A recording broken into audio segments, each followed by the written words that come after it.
अनपढ़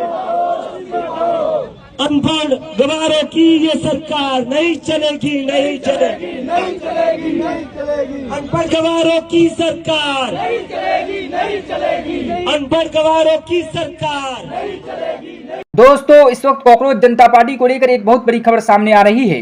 20 जून जंतर मंतर और लाखों छात्रों के गुस्से को राष्ट्रीय मंच पर लाने की तैयारी कॉकरोच जनता पार्टी कर रही है। कॉकरोच जनता पार्टी के नेतृत्व में चल रहे आंदोलन अब देशव्यापी अभियान का रूप ले चुकी है, जहां अभिजीत दीप के केंद्रीय शिक्षा मंत्री धर्मेंद्र प्रधान के इस्तीफे की मांग को लेकर राज्य दर राज्य जन समर्थन जुटाने में लगे हुए हैं। देश भर में प्रतियोगी परीक्षाओं में कथित धांधली, पेपर लीक, भर्ती प्रक्रियाओं में अनियमितताओं और शिक्षा व्यवस्था में जवाबदेही की मांग को लेकर शुरू हुआ कॉकरोच जनता पार्टी का आंदोलन अब एक बड़े राष्ट्रीय क्षेत्र अभियान का रूप लेने जा रहा है। पुणे से शुरू हुआ ये मुहिम अब कई राज्यों की सीमा पार कर चुका है और इसके केंद्र में केंद्रीय शिक्षा मंत्री धर्मेंद्र प्रधान के इस्तीफे की मांग है।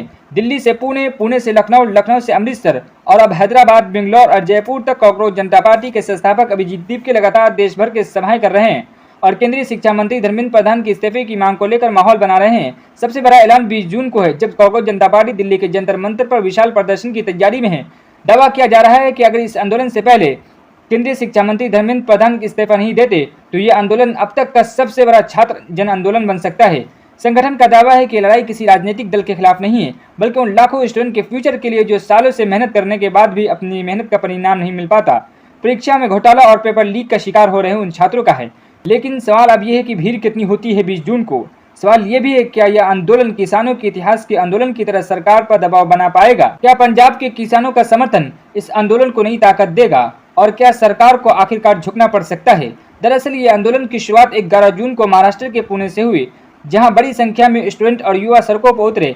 इसके बाद 12 जून को उत्तर प्रदेश की राजधानी लखनऊ में इको गार्डन छात्र शक्ति का केंद्र बन गया। हजारों छात्रों की मौजूदगी में तख्तियां, सरकार विरोध नारे और शिक्षा व्यवस्था में सुधार की मांग ने आंदोलन को नई ऊर्जा दे दी है। देश भर की निगाहें अब इस बात पर टिक गई है कि छात्रों की हुंकार केवल नारों तक सीमित रहती है या फिर असल में एक बड़े जन आंदोलन का रूप लेकर सत्ता के गलियारों तक अपनी गूंज पहुंचाती है। फिलहाल इतना ही। क्या आप कुछ कहना चाहेंगे इसके बारे में? कमेंट बॉक्स ओपन है, आप अपनी राय कमेंट करके जरूर बताएं।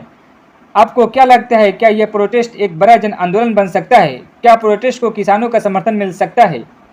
वीडियो पसंद आई हो तो लाइक जरूर कर ले, शेयर करना ना भूले और अगर हाँ हमारे चैनल पर पहली बार आए तो चैनल को सब्सक्राइब कर ले। फेसबुक पे देख रहे हैं तो फॉलो जरूर कर लें।